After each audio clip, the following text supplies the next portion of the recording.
I stood at the edge of the dining room, my fingers trembling as I smoothed the hem of my dress. The chandelier above cast a warm, golden glow over the mahogany table, but the air felt heavy, thick with unspoken grudges.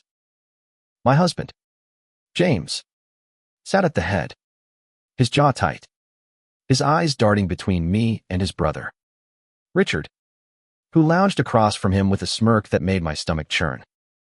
Richard's wife, Claire, sat beside him, her delicate hands folded, her face a mask of polite detachment.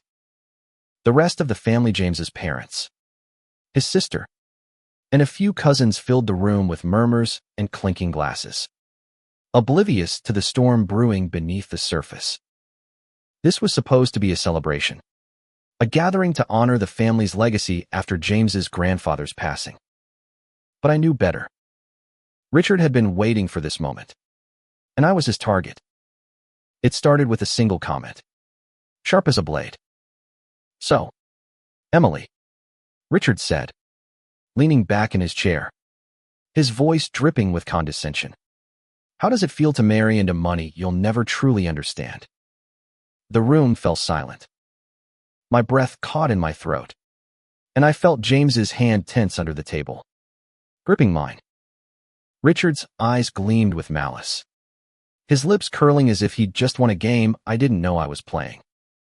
Claire glanced at him, her brows knitting briefly, but she said nothing. The others shifted uncomfortably, their forks hovering over plates of roasted lamb and rosemary potatoes. I forced a smile, my heart pounding, and replied, "I understand love, Richard. That's enough for me." But his laughter, cold and mocking, sliced through the room. "Love," he sneered.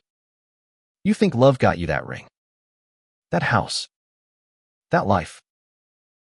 I wanted to disappear, to melt into the polished floorboards and never face those judging eyes again. James squeezed my hand harder, his voice low but steady. "That's enough, Richard." But Richard wasn't done. He leaned forward, his voice louder now, as if he wanted the whole table to hear. "Come on, James. We all know why she's here. She's not one of us. She's just convenient." The word landed like a slap. My face burned, and I felt the weight of every gaze in the room. My mother-in-law, Margaret, coughed delicately, pretending to adjust her napkin. My father-in-law, Edward, stared at his plate. No one defended me. Not even James. Not yet. I was an outsider. The girl from a small town who dared to love a man from a family of wealth and secrets. And Richard, with his cruel smile, was determined to remind me of that. I excused myself, my voice barely above a whisper, and fled to the kitchen, the clatter of dishes a poor shield against the humiliation. As I leaned against the counter, my hands shaking, I heard Claire's soft footsteps behind me. "Emily," she said, her voice gentle but guarded. "He didn't mean it. He's just protective of the family." I turned to her, my eyes stinging with unshed tears. "Protective," I said, my voice sharper than I intended. "He humiliated me in front of everyone. And you just sat there." Claire flinched, her pale cheeks flushing. "It's complicated," she murmured, glancing away. "Richard's been under a lot of pressure since grandfather's will was read." I froze. The will. The inheritance. The reason we were all here tonight. I hadn't thought much of it. James had told me it was a formality, that the family's wealth would be divided as expected. But Claire's words hinted at something darker, something Richard was hiding. When I returned to the dining room, Richard was still holding court, his voice booming as he recounted some anecdote about his business ventures. James caught my eye, his expression apologetic, but I could see the strain in his smile. I sat down, my mind racing. Richard's attack wasn't just personal, it was calculated, He wanted me gone. Out of the family. Out of the inheritance. But why? I wasn't even named in the will. Or was I? The thought gnawed at me as the evening dragged on, the tension simmering beneath polite conversation. By the time dessert was served, I'd made a decision.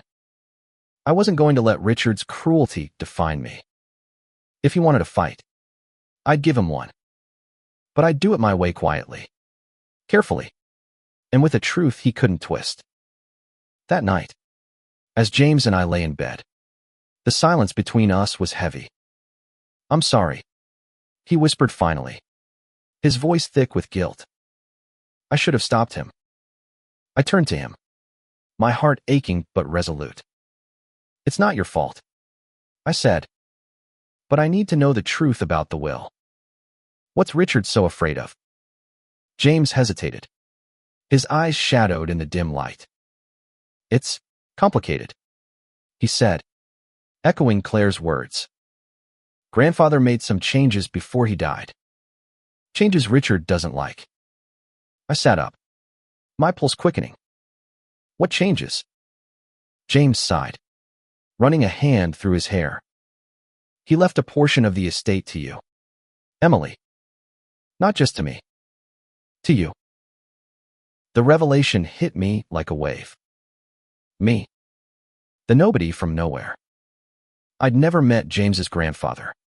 Not really, just a brief, kind conversation at our wedding, his frail hands patting mine as he wished us well.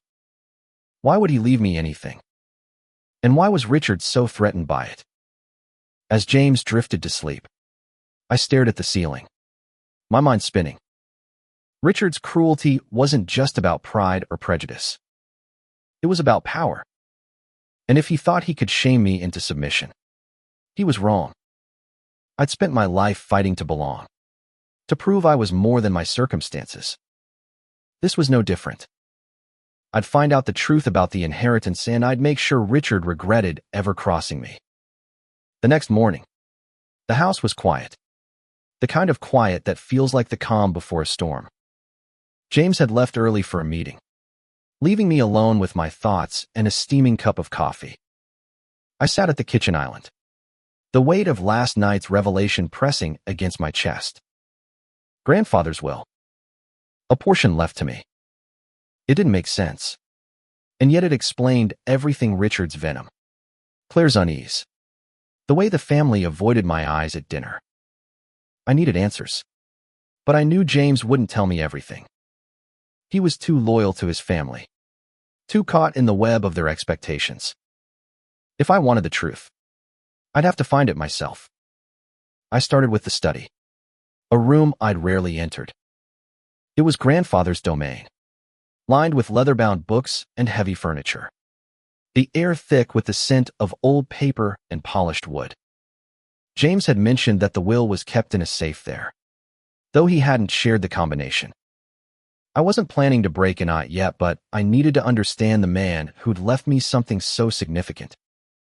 I ran my fingers along the desk, my eyes scanning the shelves for anything that might give me a clue. A photo caught my attention: grandfather, younger, standing with a woman who wasn't his wife. Her smile was warm, her eyes familiar.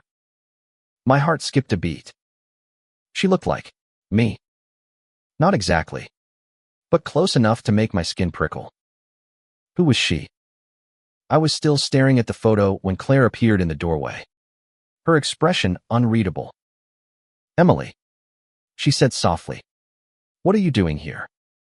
I set the photo down, my pulse racing. "Just looking," I said, forcing a casual tone. "This is a beautiful room." Claire's eyes flicked to the photo, and for a moment, something like fear crossed her face. "You shouldn't be in here," she said, her voice tighter now. "Richard wouldn't like it." I met her gaze, my anger from last night flaring. "I'm not afraid of Richard," I said, "and I'm tired of being treated like I don't belong." Claire's lips parted, but no words came. She turned and left, her footsteps echoing down the hall. I knew then that she was hiding something too. That afternoon, I drove to the local library, a place where I could think without the weight of the family's judgment. I'd brought the photo with me, tucked into my purse, its mystery nagging at me. The librarian, an older woman with kind eyes, helped me access the town's historical records. I didn't know what I was looking for, but I started with grandfather's name, searching for any connection to the woman in the photo. Hours passed, my eyes burning as I sifted through newspaper clippings and old letters. Then I found it, a brief article from decades ago, mentioning a young woman named Eleanor who'd worked for grandfather's company. She'd been his assistant, brilliant and ambitious, but she'd left abruptly after a scandal. The details were vague, but the photo in the article matched the one from the study. My breath caught. Eleanor. Was she the key to the inheritance? When I got home, James was waiting, his face drawn. "Where were you?" he asked, his tone more worried than accusing. I hesitated, then told him about the photo, the article, Eleanor. His expression darkened. "You're digging into things you don't understand," he said. "Let it go, Emily." But I couldn't. Why did he leave me part of the estate? I pressed. What does Richard know that I don't? James sighed, his shoulders slumping. Grandfather felt guilty. He said finally, "About Eleanor. She was important to him. When he met you, he said you reminded him of her. He wanted to make things right." Guilt. The word hung between us, heavy with implications. I didn't know what grandfather had done to Eleanor, but I was starting to piece it together. Richard's cruelty, Claire's silent sight was all tied to a secret the family had buried long ago. And somehow, I'd become the key to unearthing it. That night, I couldn't sleep, my mind racing with questions. What had happened to Eleanor? Why did grandfather see me in her? And most importantly, what was Richard so desperate to protect? I knew one thing for sure. If I was going to fight back, I needed more than guesses. I needed proof. And I needed Claire. The next day, I found her in the garden, pruning roses with a precision that seemed almost desperate. "Claire," I said, my voice steady despite the knot in my stomach. "I know about Eleanor." She froze, her shears trembling in her hand. "You don't know anything," she whispered, but her eyes betrayed her. "I know enough," I said, "and I know Richard's scared. Tell me why." She shook her head, tears welling in her eyes. "You don't understand what you're asking," she said. "If you push this, it'll destroy everything." But I was done being pushed aside. "Then let it burn," I said.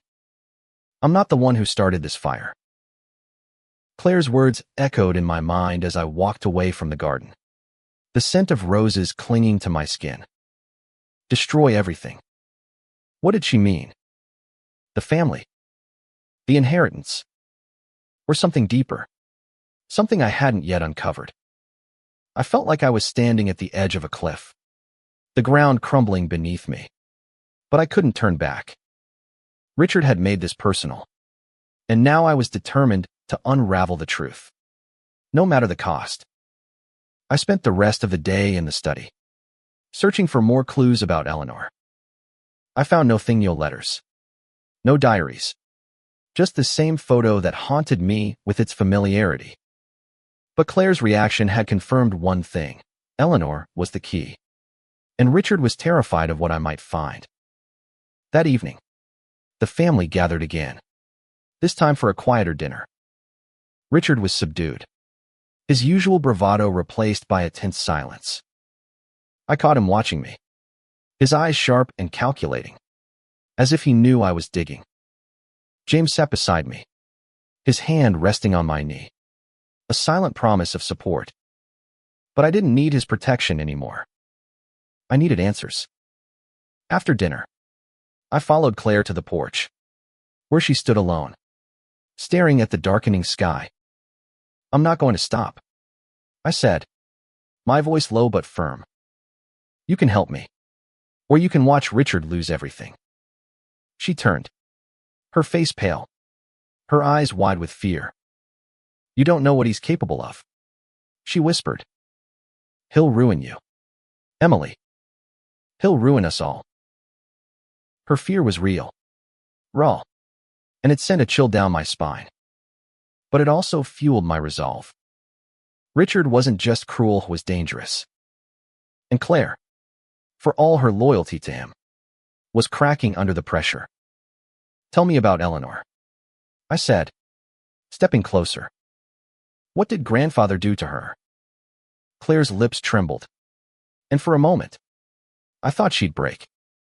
But then she shook her head, her voice barely audible. I can't. Not yet. She turned and hurried back inside, leaving me alone with the weight of her words. Not yet. It was a crack in her armor, a sign she might turn. I just had to push harder. The next morning, I went to the family's lawyer, Mr. Hargrove, a man who'd known grandfather for decades. His office was a small, cluttered space downtown, filled with stacks of papers and the faint smell of pipe smoke. I told him I needed to understand the will, that James had mentioned my inclusion but hadn't explained why. Hargrove's eyes softened, but his voice was cautious. It's unusual, he admitted, adjusting his glasses. Your grandfather-in-law was adamant about including you. Said it was a matter of justice. Justice? There was that word again, heavy with meaning I couldn't yet grasp. Did it have to do with Eleanor? I asked, watching his reaction. His face tightened, just for a moment, before he shook his head. I can't discuss that, he said. But I can tell you the will is airtight. Richard's contested it, but he won't win. Contested it. So that was Richard's game. He wasn't just shaming me to push me out, was fighting to keep the inheritance for himself. But why? If the will was airtight, what was he so afraid of?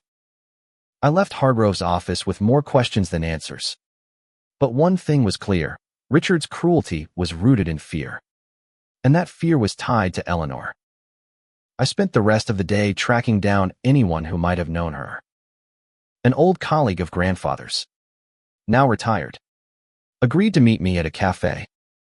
His name was Thomas, a wiry man with sharp eyes and a guarded smile.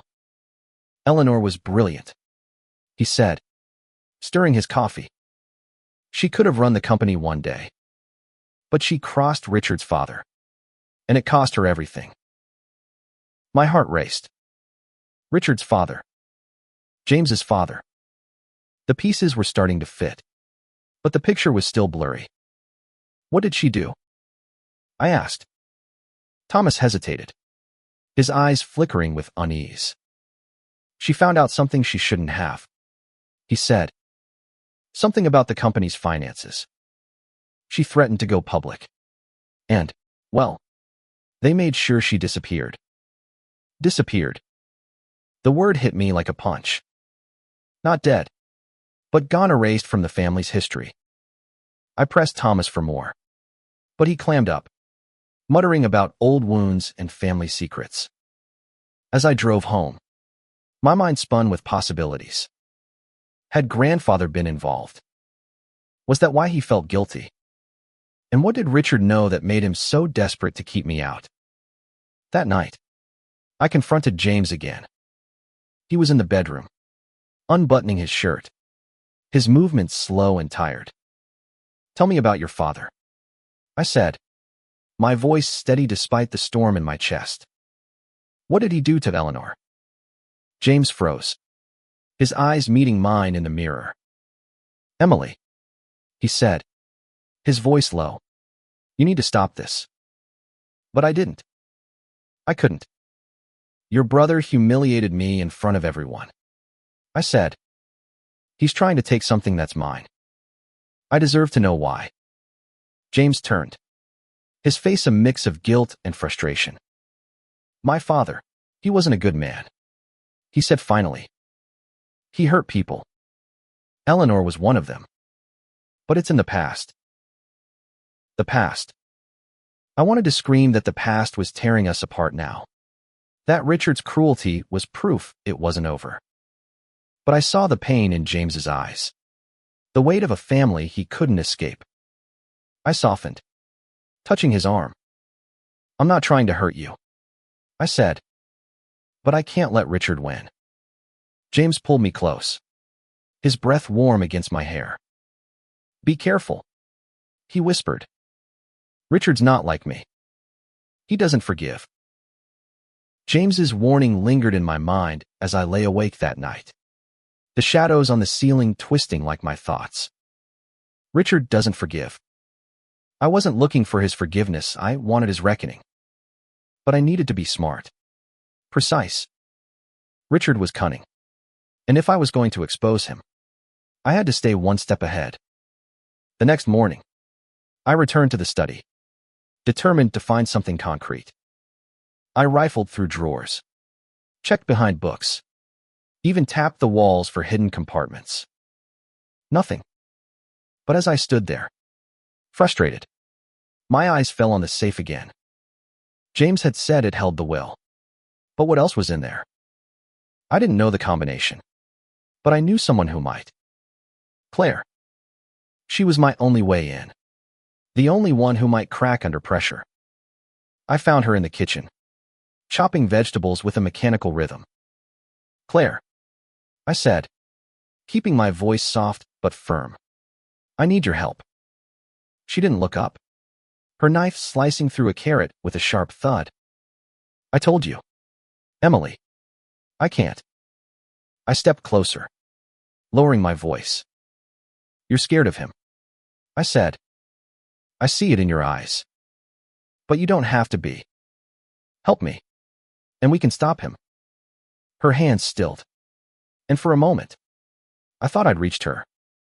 But then she shook her head, her voice trembling. You don't know what he'll do to me, she said. To us. I wanted to push, to demand she tell me everything. But I saw the fear in her eyes real. Bone-deep fear. I backed off, but not before planting a seed. If you change your mind, I said, you know where to find me. I left her there, the knife trembling in her hand, and went back to my plan. If Claire wouldn't help me yet, I'd find another way. I remembered Hargrove's words, the will was airtight. But Richard was contesting it, which meant there was something in it he didn't want exposed. I needed to see it.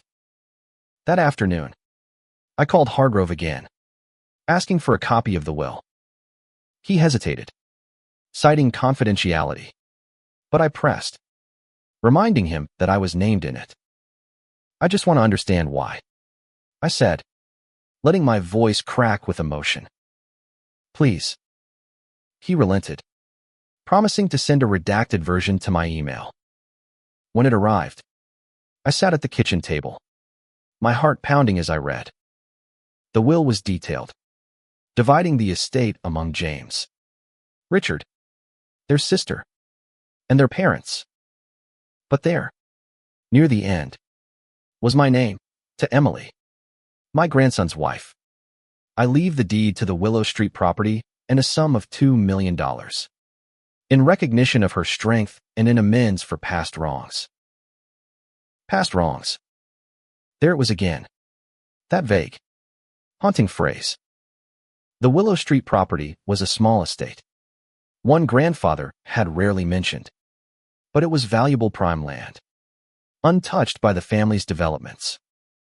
Why me? And why was Richard so threatened by it? I called Thomas, the retired colleague, again, this time asking about Willow Street. His voice grew quiet. That was Eleanor's, he said. She lived there before. Everything. It was her sanctuary. Your grandfather-in-law bought it after she left. Said he'd keep it safe. Safe. The word felt loaded. like a promise unfulfilled. I drove to Willow Street that evening.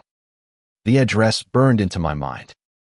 The house was modest compared to the family's mansion, a charming cottage surrounded by overgrown gardens.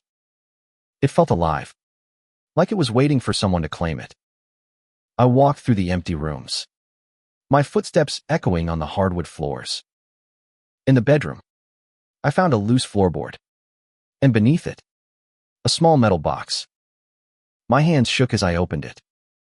Inside were letters, yellowed with age, addressed to grandfather from Eleanor. I read one, my heart racing. You promised to protect me, but your son destroyed me.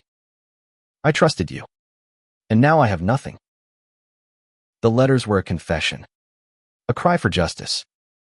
Eleanor had discovered fraud in the family's company, orchestrated by Richard's father. When she threatened to expose it, he'd ruined her spread lies, forced her out, left her with nothing. Grandfather had known but hadn't stopped it. The guilt had eaten at him. And now, through me, he was trying to make amends. I clutched the letters, my anger burning brighter. Richard wasn't just protecting his inheritance, he was protecting his father's legacy. A legacy built on lies. When I got home, Claire was waiting in the driveway, her face pale and drawn. I found something, she said, her voice barely above a whisper. She handed me a key, small and cold in my palm. It's to the safe, she said. I can't do this anymore. He's not the man I thought he was. I stared at her, my heart pounding. What changed? I asked. She looked away, tears in her eyes. I found his plans, she said. He's going to destroy you, Emily. And I can't let him. The key felt heavy in my hand, like it carried the weight of every secret the family had buried. Claire's words echoed in my ears. Richard's plans, his intent to destroy me. I wanted to ask her more, to demand every detail. But she was already retreating, her shoulders hunched as if she expected Richard to appear at any moment. Be careful, she whispered before disappearing into the night. I stood there, the cold metal of the key biting into my palm, and felt a shift inside me. This wasn't just about proving Richard wrong anymore. It was about justice for Eleanor, for me, for anyone the family had crushed to protect their name. I waited until the house was quiet, the only sound the soft creak of the floorboards under my feet. James was asleep, his breathing steady, unaware of the storm I was about to unleash. I slipped into the study, the key clutched tightly in my hand. The safe was hidden behind a painting, a portrait of grandfather staring down at me with eyes that seemed to plead for forgiveness. I pushed the painting aside, my heart racing as I inserted the key and turned the dial, guessing numbers based on what I knew of grandfather's birth year, the year he founded the company. After several tries, the safe clicked open, revealing a stack of documents and a small, leather-bound journal. The journal was grandfather's, its pages filled with his tight, precise handwriting. I sat on the floor, the safe door opened behind me, and began to read. The entries started innocently: business deals, family milestones, but as I flipped further, the tone changed. Eleanor discovered the truth. One entry read, "My son's greed has poisoned us all. I should have stopped him, but I was weak. She paid the price for my silence." My hands trembled as I read on, the words painting a picture of betrayal. Richard's father had doctored the company's books, siphoning millions into hidden accounts. Eleanor had found evidence and confronted him, only to be disgraced and driven out. Grandfather had known but stayed silent, fearing for his family's reputation. The final entry was dated just before his death. "I've made provisions for Emily. She's like Eleanor Strong, unafraid. If she learns the truth, she'll do what I couldn't. She'll make it right." My throat tightened, tears blurring the words. Grandfather had seen something in me, something I hadn't even seen in myself. But he'd also left me in the crosshairs of a family that thrived on secrets. I tucked the journal into my bag, along with a copy of the will and a few financial documents that looked suspicious. I needed time to process, to plan. But one thing was clear: Richard wasn't just fighting for money. He was fighting to keep his father's crimes buried. The next morning, I confronted Claire again, this time in the privacy of her car. She looked exhausted, her eyes red-rimmed, as if she hadn't slept. "What did you mean about Richard's plans?" I asked, holding up the key she'd given me. She swallowed hard, her hands twisting in her lap. "He's hired someone," she said, her voice barely audible. "A private investigator. He's digging into your past, Emily. He wants to find anything to discredit you, to make the family turn against you." My blood ran cold. My past wasn't perfect, whose was? But it was mine, and the thought of Richard weaponizing it made my skin crawl. "Why are you telling me this?" I asked. Claire's eyes met mine, filled with a mix of guilt and defiance. "Because I'm tired of being his pawn," she said. "And because I think you're right. About Eleanor. About everything."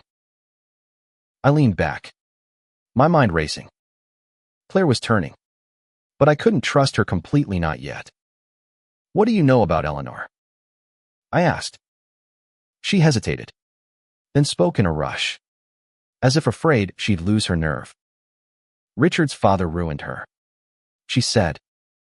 "He spread lies, said she was stealing, had her blacklisted from every job in the industry. She left town, but Richard knows where she is. He's been watching her, making sure she stays quiet." My heart pounded. Eleanor was alive. "Where is she?" I demanded. Claire shook her head. "I don't know exactly. But Richard has a file. It's in his office, locked in his desk." I spent the rest of the day planning. Richard's office was in the city, a sleek glass building that screamed wealth and power.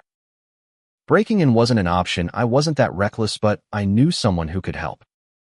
Thomas, the retired colleague, had connections, and he owed me after our last meeting. I called him, my voice steady despite the adrenaline coursing through me. "I need access to Richard's office," I said. "There's a file I need." Thomas was silent for a long moment, then sighed. "You're playing a dangerous game, Emily," he said. "But I'll help. Meet me tomorrow." As I hung up, I felt a strange calm settle over me. Richard had underestimated me, just as his father had underestimated Eleanor.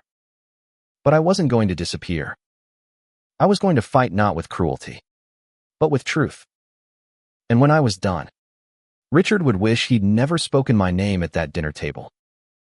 The city was alive with noise as I met Thomas outside Richard's office building, the glass facade reflecting the late afternoon sun like a mirror. He looked nervous, his hands stuffed in his pockets, his eyes scanning the street. "You sure about this?" he asked, his voice low. I nodded, my heart steady despite the risk. "I need that file," I said. "It's the only way to stop him." Thomas sighed, then handed me a keycard. "This'll get you to the top floor," he said. "Richard's office is the corner one. The file's in his desk, bottom drawer. I can distract the security guard for 10 minutes. But that's all you've got." I took the keycard, my fingers brushing against his. "Thank you," I said, and I meant it. The elevator ride felt endless, the numbers ticking up as my pulse raced. When the doors opened, I stepped into a quiet hallway, the hum of the city muted by thick walls. Richard's office was exactly as I'd imagined: cold, modern, with a view that screamed power. I moved quickly, my hands steady as I unlocked the desk and found the file labeled Eleanor. Inside were photos, addresses, and a series of threatening letters Richard had drafted but never sent. My stomach churned as I read the warnings to stay silent. Veiled threats about her safety. There was also a recent address, a small apartment in a neighboring town. Eleanor was close. Closer than I'd thought. I slipped the file into my bag, my heart pounding with a mix of triumph and fear. I was back in the elevator when my phone buzzed. It was Claire. Her voice frantic. "Richard knows you're in his office," she said. "He's on his way. Get out now." My blood ran cold. I hit the ground floor button, willing the elevator to move faster. When the doors opened, I slipped past the security desk, Thomas's distraction still holding, and made it to my car before Richard's sleek black sedan pulled into the lot. I drove away, my hands shaking, the file burning a hole in my bag. I didn't stop until I was miles away, parked in a quiet lot where I could catch my breath. The file confirmed everything. Eleanor was alive, living under a new name. Her life a shadow of what it could have been. Richard had been tracking her, ensuring she stayed silent about his father's crimes. But there was more, a financial trail. Bank statements showing transfers from the company to offshore accounts, all linked to Richard's father. And Richard had known. He'd been protecting his father's legacy. Not just the money, but the lie that the family was untouchable. I felt a surge of anger, but also a strange pity. Richard was trapped by his own loyalty, just as James was, just as Claire had been. But I wasn't. I drove to Eleanor's address that evening, my heart in my throat. The apartment building was modest, the kind of place you'd overlook unless you were looking for it. I knocked on her door, my hands trembling, the file tucked under my arm. When she opened it, I saw the woman from the photo older now, her hair streaked with gray, but her eyes still sharp, still haunted. "Eleanor," I said, my voice soft. "My name is Emily. I'm married to James, William's grandson."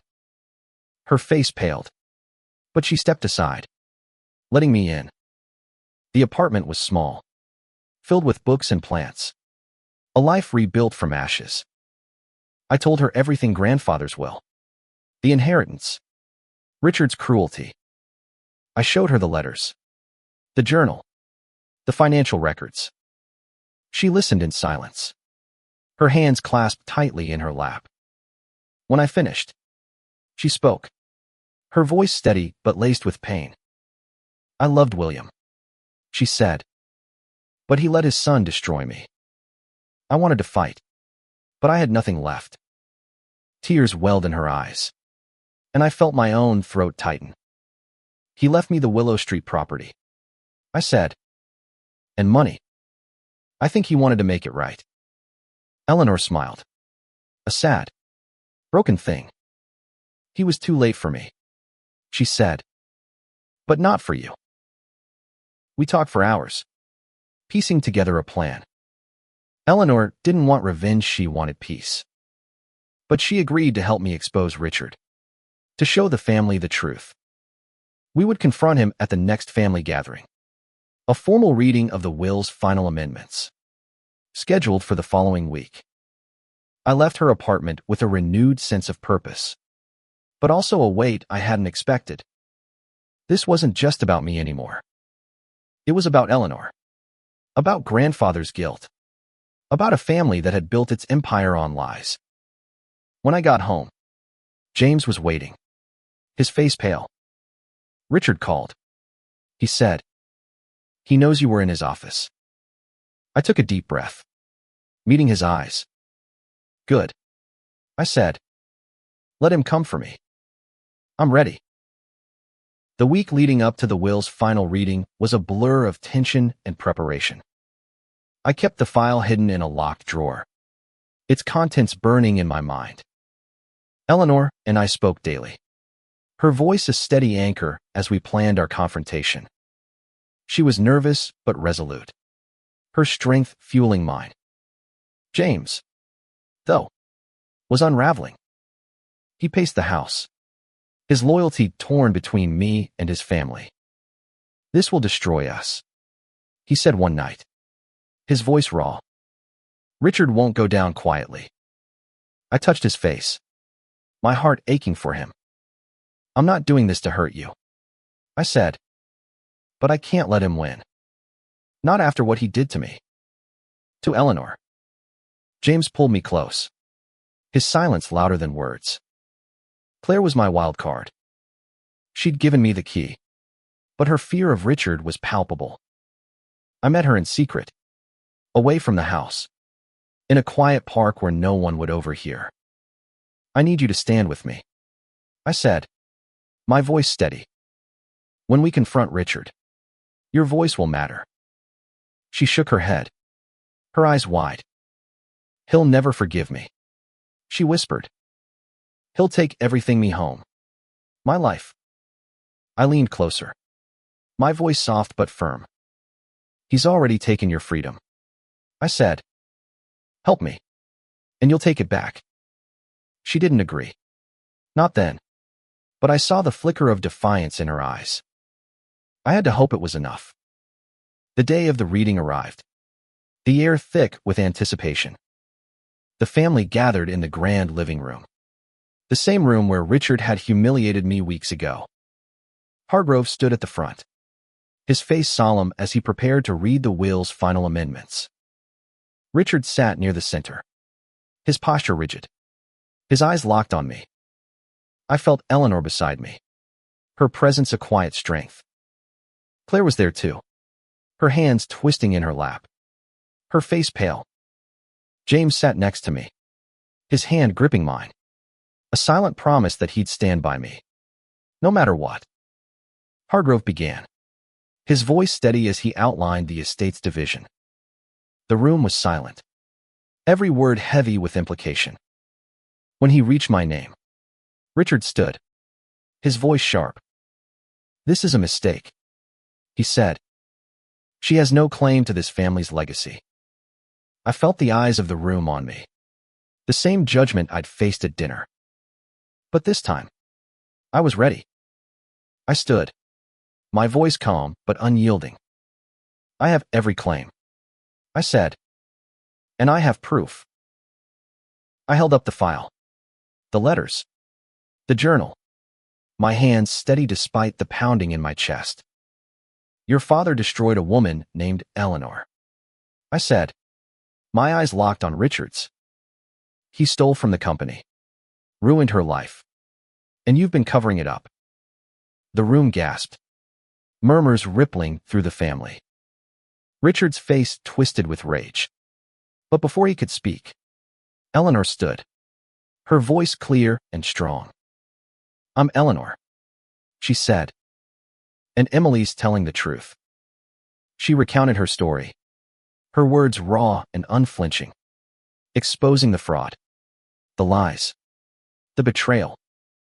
The family listened, stunned, as the myth of their untouchable legacy crumbled. Claire's voice came next, trembling but resolute. "Richard knew," she said, standing now, her eyes fixed on her husband. "He's been threatening Eleanor for years, keeping her silent. And he planned to do the same to Emily." The room erupted, voices overlapping, accusations flying. Richard lunged forward, his face red with fury. "Lies," he shouted, but his voice cracked, betraying his fear. Hargrove raised a hand, his authority silencing the room. "These documents are real," he said, holding up the financial records I'd given him. "And they'll be investigated." Richard's eyes darted to Claire, his betrayal raw. "You did this," he hissed. Claire met his gaze, her voice steady now. "You did this," she said. "You made me choose." The room fell silent, the weight of her words sinking in. Richard sank back into his chair, defeated, as the family grappled with the truth. I felt James's hand tighten around mine. His eyes filled with a mix of pain and pride. I'd done what grandfather couldn't. I'd brought justice to Eleanor. And to myself. But it wasn't over. There was still one thing left to do. I turned to Eleanor. My voice soft. The Willow Street property is yours, I said. It always was. She shook her head. Tears in her eyes. Keep it, she said. Build something new with it. Something honest. I nodded, my throat tight, knowing I'd honor her wish. The aftermath of the reading was chaos, but a quiet kind, like the stillness after a storm. Richard left the room without a word, his face ashen, his power stripped away. The family was fractured, some angry, some ashamed, but none could deny the truth. Hargrove promised a full investigation into the financial records, and I knew Richard's legacy, his father's legacy, wouldn't survive it. Claire stayed behind, her shoulders straighter now, as if a weight had been lifted. She didn't speak to me, but her nod was enough a silent acknowledgement that we'd done the right thing. Eleanor left soon after, her eyes brighter, her steps lighter, as if she'd finally shed the chains of her past. James and I drove home in silence, the weight of the day pressing against us. When we reached the house, he turned to me, his eyes searching mine. I didn't know, he said, his voice thick with emotion. About my father. About Eleanor. I didn't know. I touched his hand, my heart aching for him. I know, I said. But we know now, and we can make it right. He nodded, pulling me close, and for the first time in weeks, I felt like we were a team again, not just a couple caught in his family's web.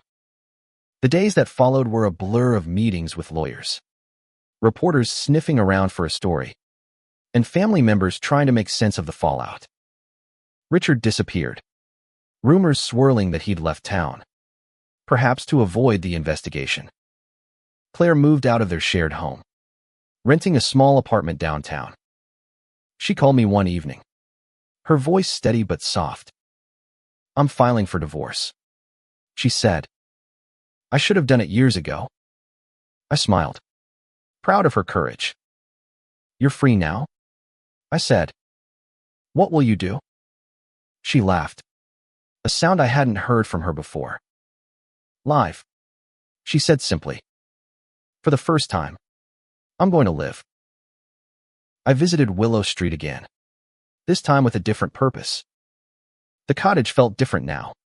Not just a relic of Eleanor's pain, but a symbol of what could be. I stood in the garden, the overgrown roses swaying in the breeze, and imagined turning the property into something Newa Community Center. Maybe. Or a home for women like Eleanor, who'd been silenced but never broken. I'd use the money from the inheritance to fund it, to build something that honored her strength and grandfather's belated redemption. James joined me there one afternoon, his hands in his pockets, his eyes tracing the lines of the house. You're sure about this? He asked. It's yours, Emily. You could keep it. Sell it. Anything. I shook my head, my heart full. It's not about the money, I said. It's about doing what's right. He smiled, a real smile, the kind I hadn't seen since before the dinner that started it all. You're better than us, he said. Better than this family ever was. I laughed, nudging him. Not better, I said. Just me. Months later, the investigation concluded, exposing decades of fraud tied to Richard's father.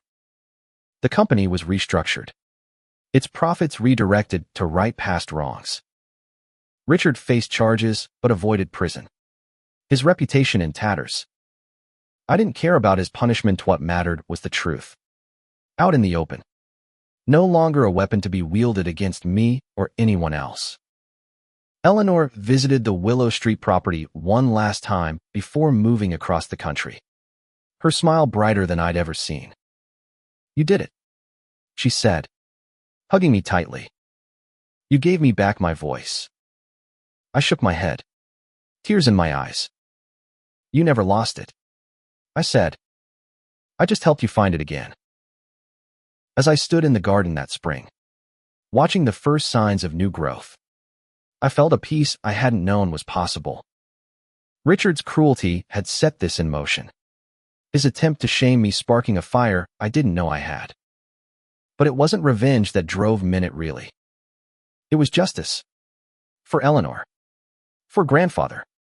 For the family that could have been if Secrets hadn't torn it apart. And it was redemption. Not just for them, but for me.